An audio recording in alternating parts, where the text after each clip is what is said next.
late 20s and early 30s, two brothers from MIT down the street from me. So we worked together to decide to do something about this, this job matching problem.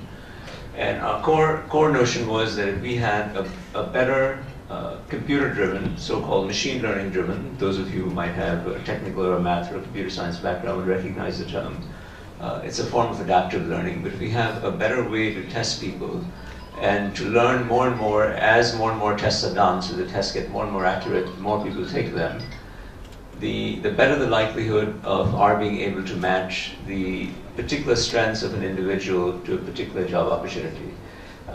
It would seem to us it would have a better chance of success than simply crowding people into large rooms.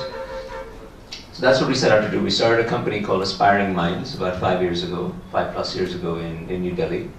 It's now a semi-global company, but at that time it was just the two boys and myself. And all it was I think, a slightly brighter way of testing people on any number of dimensions that were specified by a potential company, organization, nonprofit, government department, and going out and getting thousands, tens of thousands, hundreds of thousands of kids to take the test, plausible pools of talent for that particular demand that was being evinced, and somehow guiding them to the right opportunity. That was a core idea.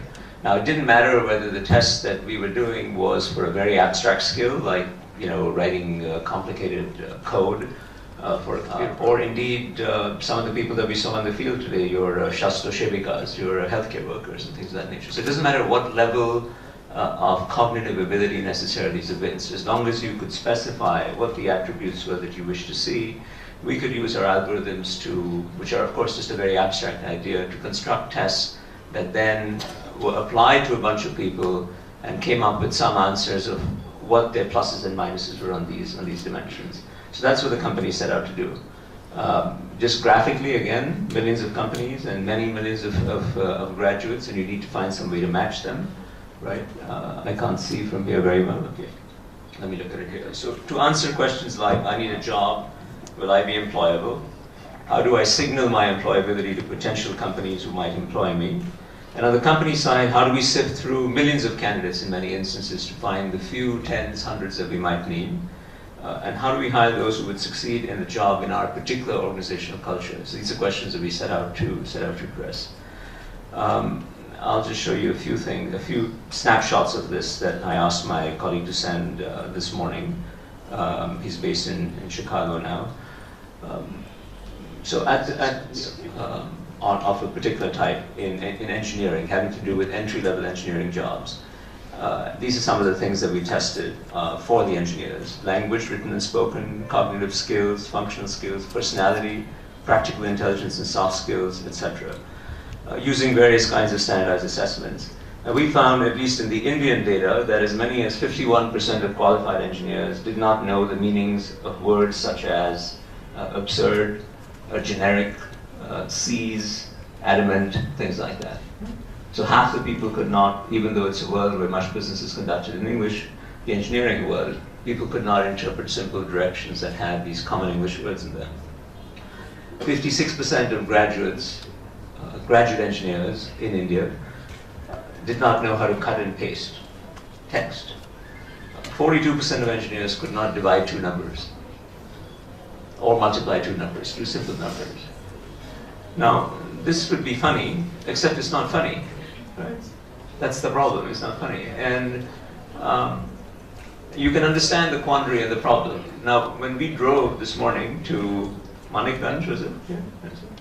We passed a lot of so-called schools and universities. So I kept pointing out the window and saying, is that a real school? And you probably have the same problem we have in India, which is a lot of shell institutions, some well-meaning, others fraudulent, popping up in the countryside. Some of them are land scams. There's a lot of corruption in getting these things up and running.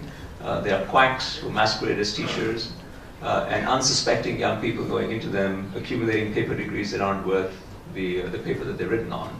So of course there's a problem. The talent is neither being nurtured, nor is it able to pass any simple tests for the qualifications that they are supposed to be carrying around. Naturally, the companies are frustrated. So I had a very simple ballpark test. I serve on a number of corporate boards, global boards, and boards in India and Asia. And I would go to my colleagues and just do the simple straw man test. I'd ask people in prominent companies operating in India, what are the schools that you operate on? And without fail, they would all list the same 10 universities. And then they would complain that it's very hard to find people because everybody we find, but they're all chasing the same 50 people. They're all job hopping from one place to another. The wages are flying through the roof. And meanwhile, 99.9% of people don't get a chance to come in front of these companies. So the job seekers are frustrated, the job providers are frustrated, and the only people who are happy are the guys who are producing fake schools and universities. So we are out to fix that problem, which I think is a core development problem in the allocation of talent. And at the core of the way we're trying to fix it, we meaning this particular company, and there are lots of other well-meaning entrepreneurs who are trying to take a whack at this problem. We in this Aspiring Minds today is about a 300-person company, a lot of technical people in a few cities, a few countries around the world.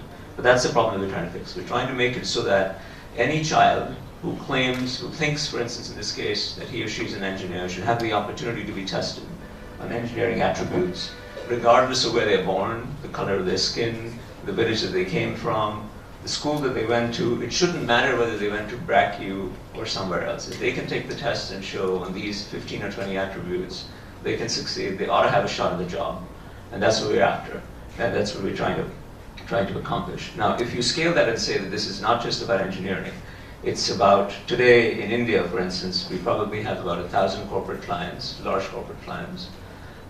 We probably had, at least in this year, 100,000 people got jobs because of us, white-collar jobs, people who were from disenfranchised locations who wouldn't have otherwise. I think that's a meaningful improvement in a small number of people, and you scale that up tenfold, and you can see that this can begin to make some difference. Okay. This is just some other, we do a lot of tests of spoken English and the technology. What's really promising about these sorts of things is you don't need much capital to do this. You just need an idea. You can use your simple phone to write algorithms and code if you have an inclination in that direction. So we have a wonderful new test of spoken English where you simply speak into your standard phone, and we can grade you on pronunciation, enunciation, articulation, grammar using artificial intelligence algorithms. And for jobs like the front desk clerk in a hotel or a telephone operator or any number of places where spoken English is important, that suddenly becomes a mechanism for people to find jobs. And keep going. So, where are we going with this? We want to democratize talent in some ways, access to talent. We can test in universities and colleges. We're now starting to test with these so-called MOOCs. I don't know if you folks are familiar with that acronym, but massive online courses, the kinds of courses that you offer on the web that people can sign up for free anywhere in the world, and you have tens of thousands of people taking each course.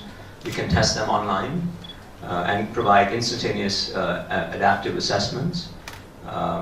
We can test, sorry, the glare on this computer is not allowing me to read. Training institutions, training on the job, self-trained lifelong learners. We can keep on assessing them. We can go on our website and click and take a test and find out how you stack up compared to others. And the idea is that you take this standardized employability assessment, you get a single benchmark, you figure out what job you're fit for, you put it on your resume, you load it up on LinkedIn. LinkedIn has done a partnership with us to allow this to go make this available worldwide. You can access this by computer anywhere, you get a job. The same benchmark also gives you areas that you need to improve on. So our hope is that you take that benchmark and go somewhere else and remedy something that you couldn't do, and so on and so forth, right? So this is the idea of, in this case, two colleagues and myself. There's a clear problem. It's not that I have access to untold amounts of money, but I have the ability to think, just like my students do, and so we assigned ourselves a task. How is it that we can solve the problem that is staring us in the face, that's staring you in the face also if you look out the window? Is there something that we can do to address it? Which of course is the core thing that any entrepreneur should do. You take whatever assets are available at your disposal, you look at the problems around you, and you find something that you think is fun to do, and go ahead and take a whack at it.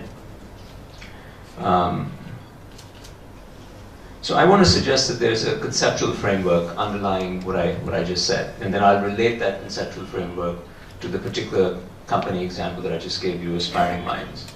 But before I do that, let me just tell you where Aspiring Minds is. Aspiring Minds is now in, I'd say, half a dozen countries, providing jobs to thousands of corporations who hire through us, not exclusively through us, but through us, partnering with a whole host of job portals and companies and doing technical assessments for, I don't know what some good examples are, Amazon, LinkedIn, people like that, and also companies in different developing countries. So it's really grown from a very tiny idea to begin to provide jobs. The thing I'm most proud of is providing jobs to kids who are from disadvantaged backgrounds, but who are every bit as smart as those who go to the best universities and otherwise would not have a chance.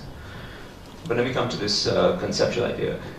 So at the center of any successful enterprise, whether it's your very own BRAC, which I'm so proud to be standing in today, or this tiny enterprise called Aspiring Minds, or my university, Harvard, there is an animating idea.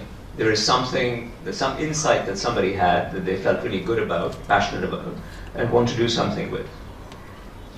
The question is, how do you make that idea come to fruition? And typically, if you're in the part of the world that I live in, my adopted homeland in Boston these days, you have access to a whole host of support services that allow you to take that idea and run with it, right?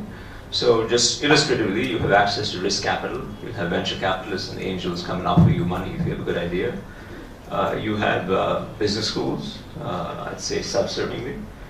You have market research firms, you have accountants, auditors, logistics people, all sorts of stuff. But you need to leverage, get leverage from all these entities to launch the idea. Now the problem in most developing countries is that this supporting ecosystem is missing. Yeah? And it becomes that much harder to take the idea and launch it and bring it to market. So what my colleagues and I at Harvard have been doing is creating conceptual frameworks for different developing countries, emerging markets, saying that when you have different sorts of inadequacies, deficiencies, voids, we refer to them as institutional voids in some of our work, how is it that you get an idea and take it to market in effect? What is the sequence of steps that you would use? How are particular institutional inadequacies related to different ways of getting something to market? Things of that nature, which is an abstract way of thinking about it, but it's also an incredibly powerful and simplifying way of thinking. I'm not going to go through these, but this is a taxonomy of different sorts of things that people do. So if you think about Aspiring Minds, what is it basically doing?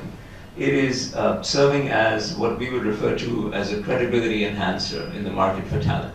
In other words, why should my claim that I am an A mathematician and a C linguist be palatable to some unknown person? There's no reason why somebody should believe me. I might be misrepresenting for personal gain my own perception of my strengths. Or I may simply not have the basis to make a self-assessment. But if I can go to a credible intermediary, that's the credibility enhancer. In this case, Aspiring Minds aspires itself to be a credibility enhancer. They can administer the test and they can certify that yes, this is an A+ mathematician and a C+ linguist. And then people can, and if we can do that successfully and credibly, and our results hold up in the market, then we're off to the races with a viable institution. So the absence of a credibility enhancer in that example would make it difficult for the market for talent to clear. In other words, people who want access to a certain kind of talent won't be. But through the actions of some entrepreneurs, they have filled that particular void, they have solved that, addressed that institutional inadequacy, and provided a way for people to take a test and certify that they are this kind of person and they are therefore deserving of this kind of job. So filling of each of these voids is itself an entrepreneurial act, and that's what you need to develop the ecosystem. The ecosystem is deficient in places like my country, India, and Bangladesh, indeed many places around the world, because there are particular institutional inadequacies. And that has two consequences, and this is the main theme that I want to emphasize. The first is that it requires a lot of ingenuity and creativity to take a particular idea and bring it to market, because you've got to find a way through this minefield of missing stuff in some ways. And the second, the missing stuff is itself an opportunity to be an entrepreneur. So that's what I see, because I'm such a congenital optimist. I look out of my window and I say, I could build 10 businesses here, because I see so many simple problems, right? So the Vice Chancellor was saying, why can't we use creativity to solve the traffic problem? That's the question I put to you. I mean, I've been here 36 hours, it's driven me crazy already, just trying to go around the block. I tried to persuade Professor Razzak to let me walk from the hotel here, and he wouldn't hear of it, and I still don't understand why, because it took 40 minutes to walk here, and it's a 6-minute walk. So, I don't know, that's what I mean. It's a problem, there's a deficiency, but it's also an opportunity for somebody to address. And that's the nature of the thinking that I try to engender in my students and try to live my life around by actually putting my own time and my own money on the table and say, let's take a whack at it and see if we can fix it. Okay, I'm going to give you another example. Again, in the card of Manikganj, we were taking pictures of your local tea shops, which are, you know, the enterprising, typically quite poor people who stand on the roadside and pour tea for you and give it to you for 10 taka or 8 taka or something like that. Or even more simply, they pour it into a plastic cup when you're, last night, standing in front of the Parliament building, some guy was selling for 5 taka in a little plastic cup tea. So we had a nice conversation with him to figure out what his return on investment was. It's actually pretty high. He would buy a flask for a certain amount, and within 3 days he earned enough to pay off the flask. I thought that was a pretty good return on investment. If your capex can be returned within 3 days, you can make a lot of money. So, another student of mine who actually had a very high-flying career at Microsoft, he quit, and I started a company to replace, in India we would call it the Chaiwallah. Chai is tea, that may be a term familiar to you. I'll use that term here because there seems to be sufficient similarity between my language and Bangla. But you understand, so this is the kind of guy that walks around in my country and yours selling tea for a few taka, essentially. And we thought, the aspiration that we had about 3.5 years ago was, can we create a Starbucks for poor people? Starbucks is very expensive. Starbucks in Shanghai is, Starbucks in my backyard in Boston is $2 a cup of coffee. In Bombay it is about the same, $2.50. In Shanghai it's $6. It's pretty expensive. I mean, most people would not be able to afford $2. How many taka? $160. 160 taka for a small. 160 taka for a cup of tea. That's a bit much. So I said, we've got to be able to do this better. And since people in my country drink tea primarily, I interpret Starbucks as being about tea. So that's the task that we set out to do. We created a company called Chime Point. So I'm going to show you some pictures. This is one of our first Chime Points in Bangalore, southern Indian city of Bangalore. And you know, it's a 200 square feet type of street side location. And it has a very simple proposition. The proposition is that the tea should be extremely clean, served in extremely clean surrounding. It should be brightly colored. There should be evidence of hygiene everywhere. And it should not be too different from street price. Those are the parameters. In other words, 10 taka is allowed to go to 15 taka, but that's about it. And we created this, and we experimented for about 18 months with 2 stores. One experiment was a huge failure, and the other one worked out eventually. And these are just pictures of one of them in Bangalore, and that's one of our employees. Today we have, about 3 years since we started, we have 42 stores, with about 6 opening each month, 6 to 9 opening each month. And so we're in a good clip, all still in just Bangalore and Delhi. But with a backbone infrastructure that we're creating that will support about 1,000 stores in the next very short while. But I want to come back to the conceptual framework of missing institutions and saying that when you think about, actually let me do one thing. Let me show you some more pictures and then come back to this. These are just little snapshots. So these are other Chime Points. On the top right, you see a water purifier and a water sterilizer, which you need in countries like ours before you do things to put them in people's tummies. On the top left is a dispenser that you can use to move things around cleanly. On the top left is a training academy that we've created. So again, this is something that I'm quite proud of. We take kids who, so again, this is a company that has about 300 employees also. Is very profitable, has a few $1 million in revenue. And mostly the employees who work here are all people who would not have any prospect in life. So they have been taken as part of a people supply chain that we've created. We've taught them the most basic things, like how to comb their hair, wear a head net when they're serving people, wear gloves, shampoo, cut their nails, things like that, show up on time.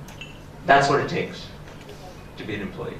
And follow instructions for how to make a consistent cup of tea. Our typical store today is about 300 square feet. We serve about 8 to 12 kinds of tea. It's extremely high quality. It's got a beautiful supply chain that goes to the best plantations in South Asia to blend the tea. And we have a people supply chain that brings these people, trains them in our training academy. The picture on the bottom right is a annual Taste Masters contest that we run to reward the best cup of tea every year, to recognize them. And you know, it's off to the races. I'll show you some more pictures. On the right, we have a nationwide IT backbone now that's going to support the tea shops, prepaid cards, touchscreens. This is a Chime Point that just opened in New Delhi. And this is our architecture of the future Chime Point, which is going to start opening next month. These two pictures are schematics of the future Chime Point. So this is what's replacing the guy on the street. And we've managed to deliver an extremely high return on investment.